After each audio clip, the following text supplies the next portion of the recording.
Shalom Elohim Bapak Ibu dan teman-teman yang terkasih dalam Tuhan Yesus Kristus. Puji Tuhan kita berjumpa kembali dalam program Kesaksian Iman yang luar biasa ini. Dan saya selalu merindukan Bapak Ibu sehat, bahagia dan dalam perlindungan Tuhan yang sempurna. Puji Tuhan. Baik, hari ini kita akan mendengarkan pemaparan, penjelasan, penjabaran, pembelajaran dari Abuna Bambang Nursena yang sungguh dipakai Tuhan luar biasa. Beliau sebagai seorang pemerhati hubungan Kristen dan Islam, sebagai salah satu apologet yang luar biasa di dalam Tuhan. Beliau hari ini menjelaskan bagaimana pemaksaan nama Muhammad atau Ahmad yang terpuji itu dinyatakan ada di dalam Alkitab ketika kata Parakletos, yaitu Roh Kudus, diplesetkan menjadi Perikletos yang terpuji. Dan ini sungguh sangat luar biasa, pemaksaannya sungguh sangat lucu, tetapi ternyata itu dilakukan oleh seorang yang menyebut dirinya mantan pastor di zaman dahulu. Nah, bagaimana penjelasannya, pembahasannya oleh Pak Bambang Nursena? Mari kita saksikan bersama-sama. Tuhan memberkati. Shalom Aleichem B'Shem HaMashiach. Beberapa saat lalu saya menemukan sebuah buku yang dikarang oleh Abdul Haq Fityarti dan Abdul Ahad Daud. Judulnya menarik, Muhammad di dalam kitab suci agama Zoroaster, Hindu, Buddha, dan Kristen.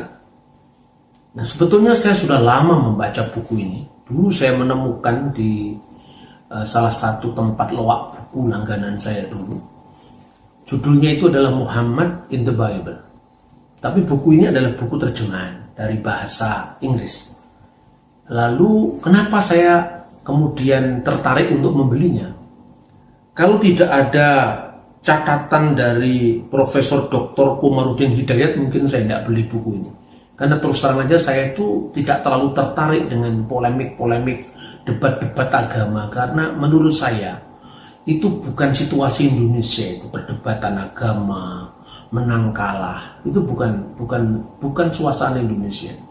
Tetapi karena saya tahu bahwa Profesor Komarudin Hidayat itu adalah seorang yang sangat menganjurkan dialog teologis dengan agama lain, dan tentu catatan beliau di sini cukup menarik bagi saya.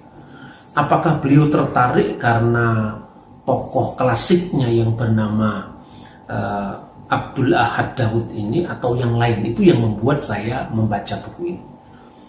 Saya membaca buku ini ada beberapa hal yang menarik. Yang pertama, bahwa beliau sebagai seorang mantan Kristen, dulu namanya itu adalah David Benyamin Kaldani. Konon seorang mantan dari pastor gereja Uniat Kaldea, salah satu gereja Katolik di Timur Tengah yang memakai ritus Kaldean. Dan itu hidup kira-kira tahun 1900-an. Dia tertarik dengan agama Islam hanya karena bahwa menurut dia ada banyak nubuat dalam kitab suci Perjanjian Lama dan Perjanjian Baru tentang Nabi Muhammad. Nah, salah satu yang dia ajukan itu adalah nubuat tentang Parakletos yang disampaikan Yesus dalam Injil Yohanes, bahwa Yesus akan mengutus Parakletos yang lain, Alon Parakleton, di dalam kitab suci Perjanjian Baru. Saya tidak tertarik untuk cocokologi, cocok-cocokan, kemiripan bunyi, ya, bukan itu. Tetapi yang justru saya tertarik adalah merunut kronologi pencarian umat Islam ketika mengidentifikasi Nabi Muhammad dengan Parakletos ini. Nah, saya mencoba untuk melacak dalam berbagai macam buku yang berkaitan dengan perjumpaan Islam Kristen. Dan itu memang dalam Al-Quran, di dalam surah ke-61, yaitu surat Shaf, itu memang dikisahkan di sana bahwa Nabi Isa atau Yesus Kristus itu salah satu tugasnya adalah wa mubasyiran birrasuliyati mim ba'dismuhu Ahmad. Jadi memberikan kabar gembira dengan seorang rasul yang datang sesudahku, namanya Ahmad. Nah, kapan ini mulai diidentifikasi dengan parakletos, kita bisa membaca catatan sejarah. Setahu yang saya baca, itu ada sekitar tahun 720 ya. Itu adalah masa dari Khalifah Umar kedua atau Khalifah Umar bin Abdul Aziz.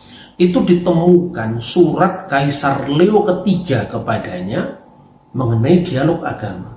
Dan Kaisar Leo dari Bizantium, Leo ketiga itu meyakinkan kepada penguasa muslim itu bahwa identifikasi Parakletos dengan Muhammad itu salah. Karena itu terlalu jauh, baik dari sudut pandang teologisnya, narasi seluruh kitab Injil itu, artinya teks dan konteksnya tidak sambung. Berarti sekitar tahun 717 sampai 720 sudah ada upaya untuk mengidentifikasi Muhammad dengan Parakletos. Lalu tafsir yang tertua menurut saya, karena ini sebelum tafsir at-Tabari, yaitu tafsir Muqatil bin Sulaiman. Ini yang saya miliki, ini adalah terbitan Darul Kutubil Islamiyah, ya, Darul Kutubil Ilmiyah, diterbitkan di Beirut ya tahun 2002. Ya, di sini memang juga Muqatil bin Sulaiman itu sudah mengidentifikasi Parakletos itu adalah Muhammad, yaitu pada surat 61 ayat 6, di mana di sana ungkapan Nabi Isa itu diberi catatan menarik oleh sang penafsir ini, yaitu wa mubasyiran rasulin ya'ti min ba'dismuhu Ahmad bisuryaniyah Paraklita, yaitu Paraklita dalam bahasa Suryani.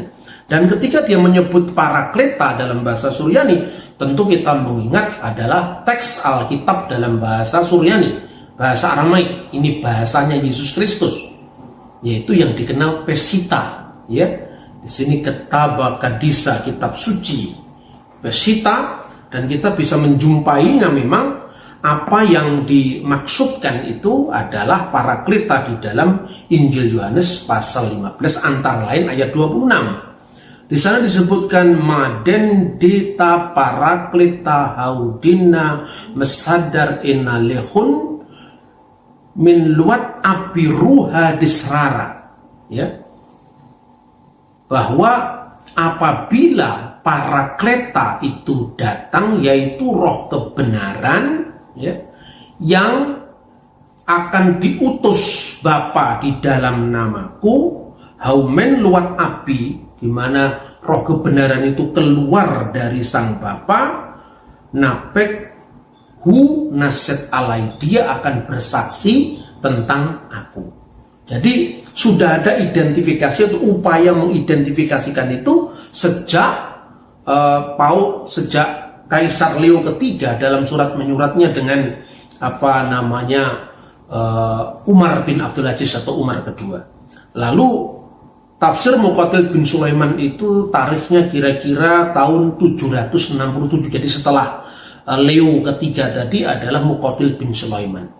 Kemudian kita juga mengenal yang namanya Ibnu Ishaq, sayangnya bukunya hilang.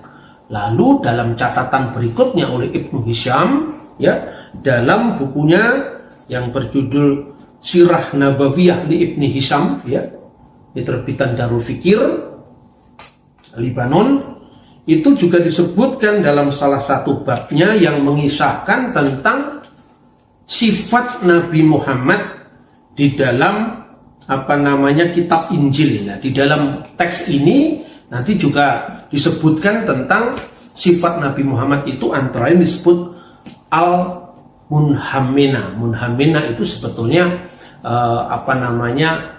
tidak berasal dari teks Pesita, tetapi berasal dari kutipan leksionari. Leksionari itu bacaan ibadah gereja dalam bahasa Aram Palestina.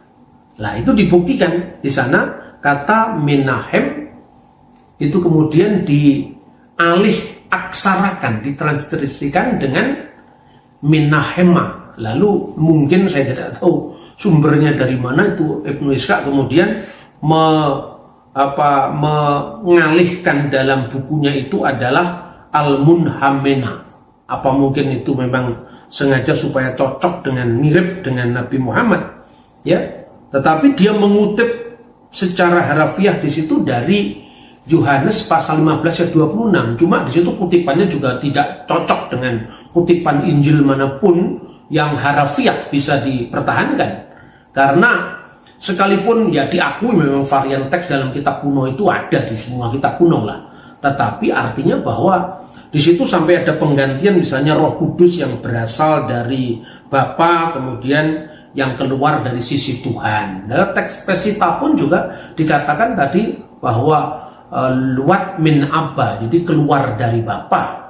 Lalu dikatakan yang berasal dari Tuhan, karena memang kata Bapa untuk dinisbatkan kepada Allah itu kan bertentangan dengan akidah Islam, karena Islam memahami itu seolah-olah hubungan kebapaan secara fisik, padahal bukan seperti itu. Nah, di sini ada penyesuaian kutipan untuk kepentingan dakwah dalam konteks Islam. Lalu di akhir dari keterangannya tentang Al-Munhammena tadi, lalu dia beri keterangan begini. Al-Munhammena bisuryaniyah. Al-Munhammena itu dalam bahasa Suryani artinya apa? Muhammad menurut dia. Wa huwa birumaniyati al-Bariklitus, dan dia di dalam bahasa Yunani, Rumaniyat itu Yunani adalah al-Parakletos sallallahu alaihi wa alihi wasallam, yang adalah Muhammad sallallahu alaihi wasallam. Nah, tentu ini perkembangan kemudian setelah apa? Setelah tahun 767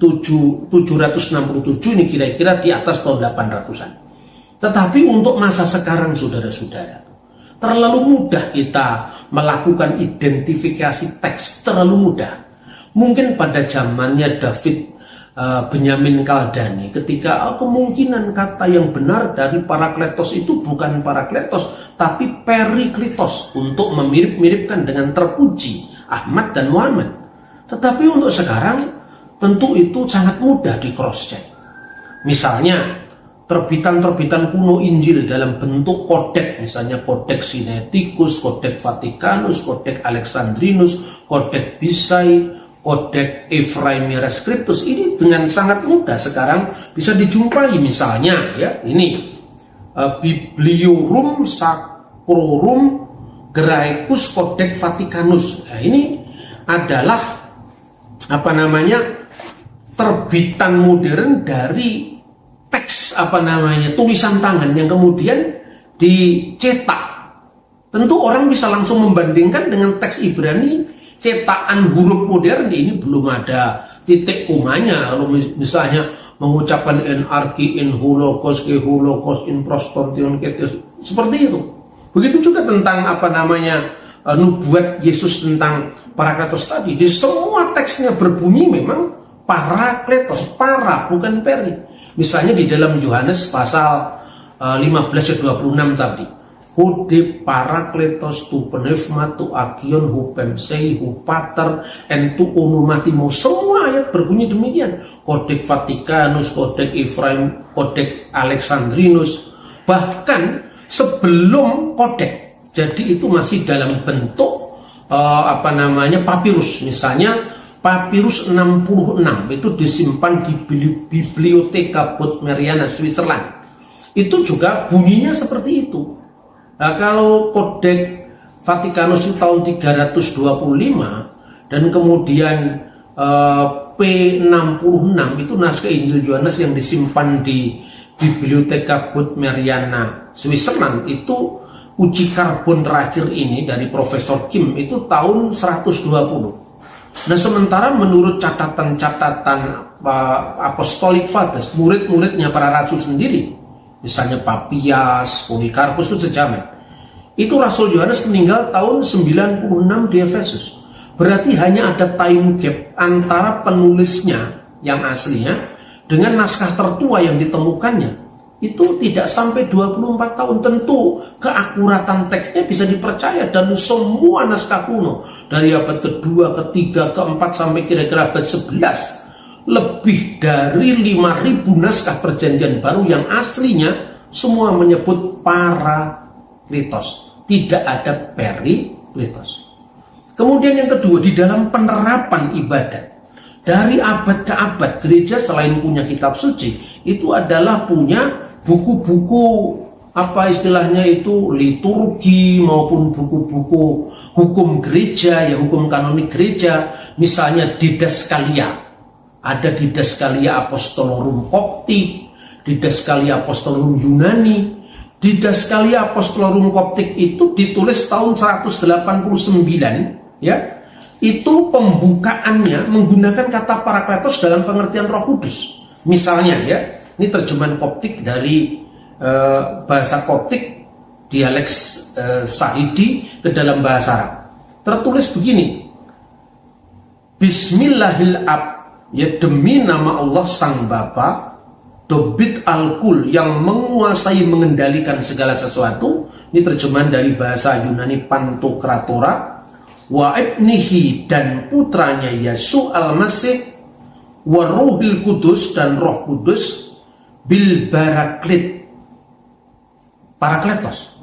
Jadi ini tahun 189. Semua ritus gereja, kitab suci, semua menerjemahkan, kadang-kadang dengan Al-Mu'azzi, ya, sang penghibur, sang penolong, kadang-kadang hanya ditransliterasikan Al-Baraklit, tapi semuanya seperti itu.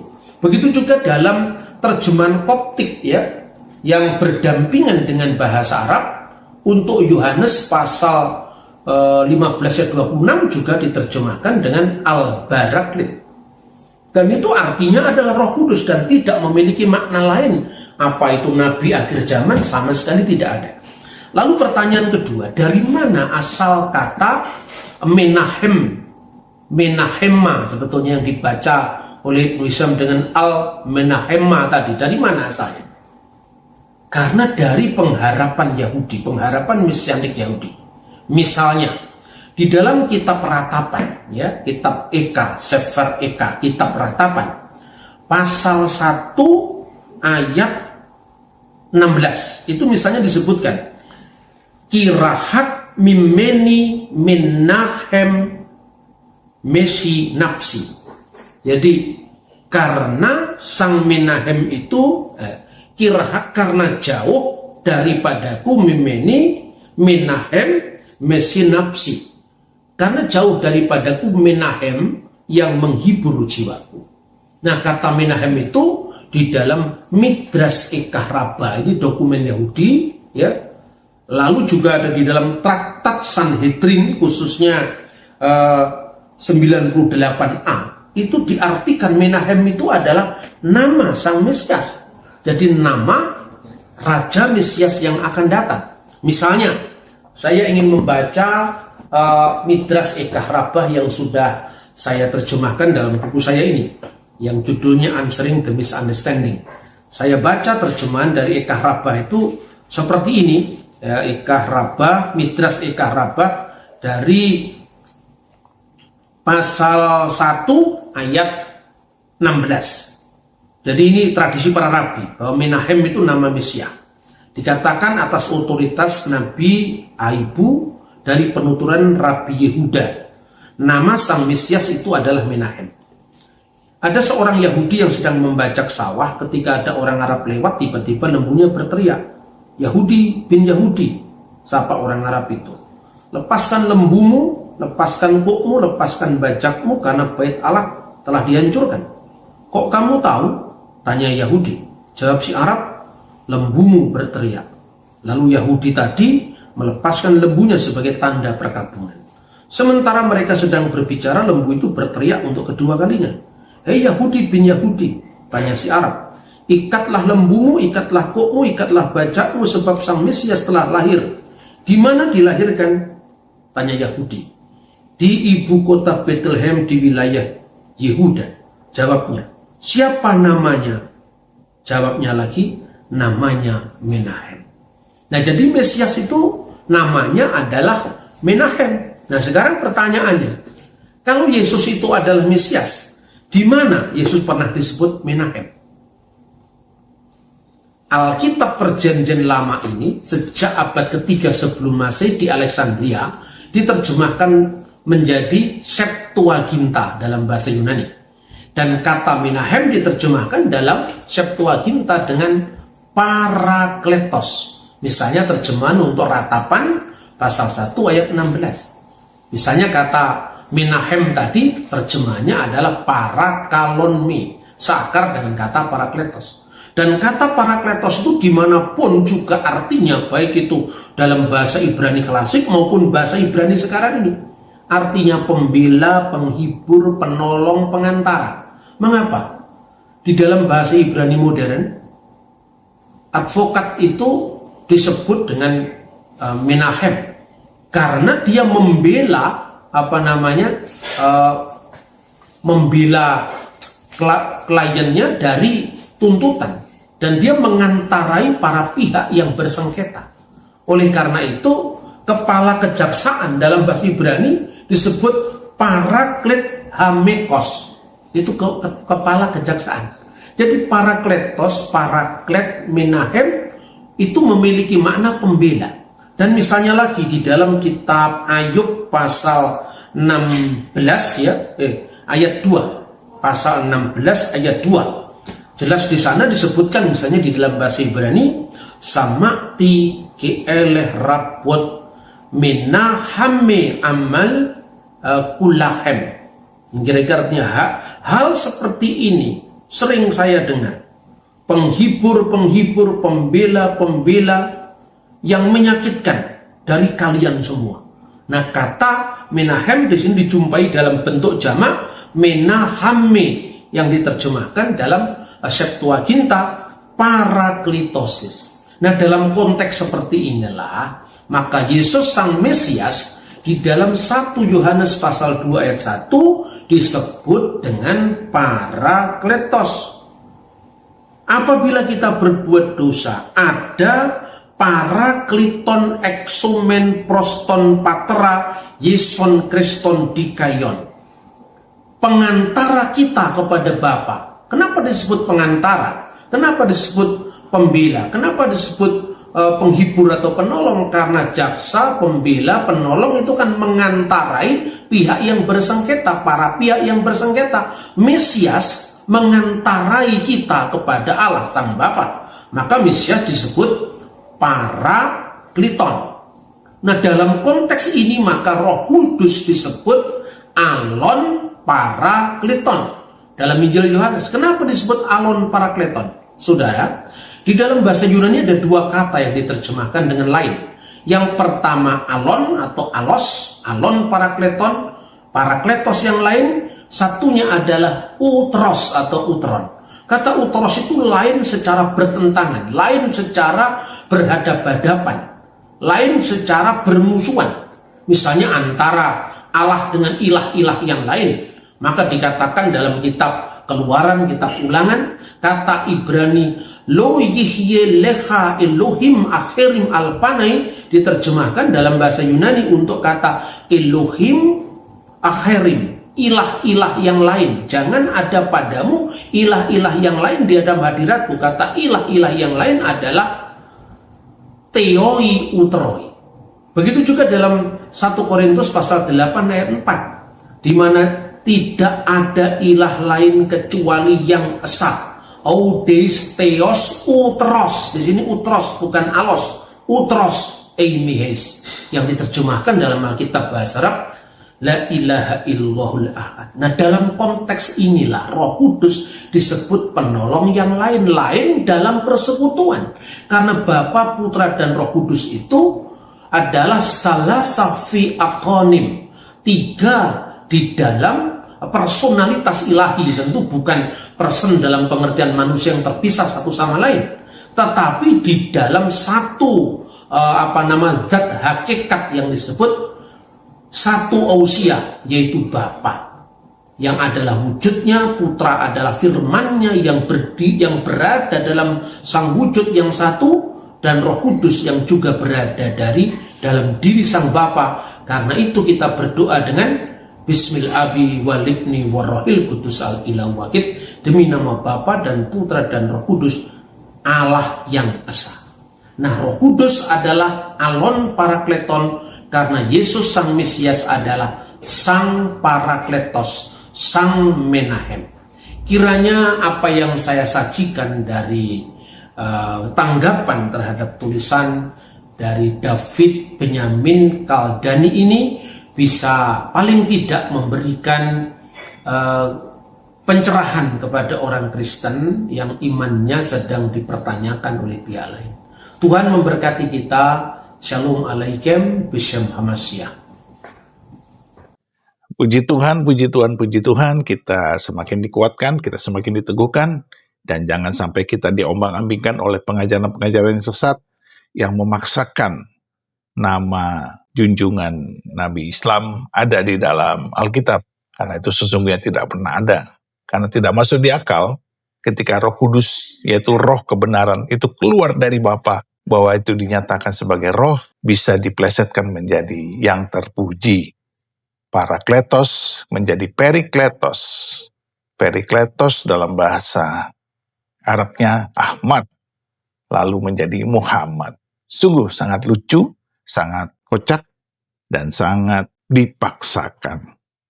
Baik, Bapak Ibu dan teman-teman semua, teruslah bersaksi, teruslah mengasihi, teruslah berdoa bersyafaat, dan menjadi berkat bagi dunia yang gelap ini. Kita adalah anak-anak terang. Kita diberkati Tuhan supaya kita menjadi berkat bagi banyak orang. Tuhan beserta kita dan selalu memberkati kita. Di dalam nama Bapa dan Anak dan Roh Kudus, di dalam nama Tuhan Yesus Kristus. Haleluya, haleluya, haleluya. Amin. Amin, amin, amin, amin.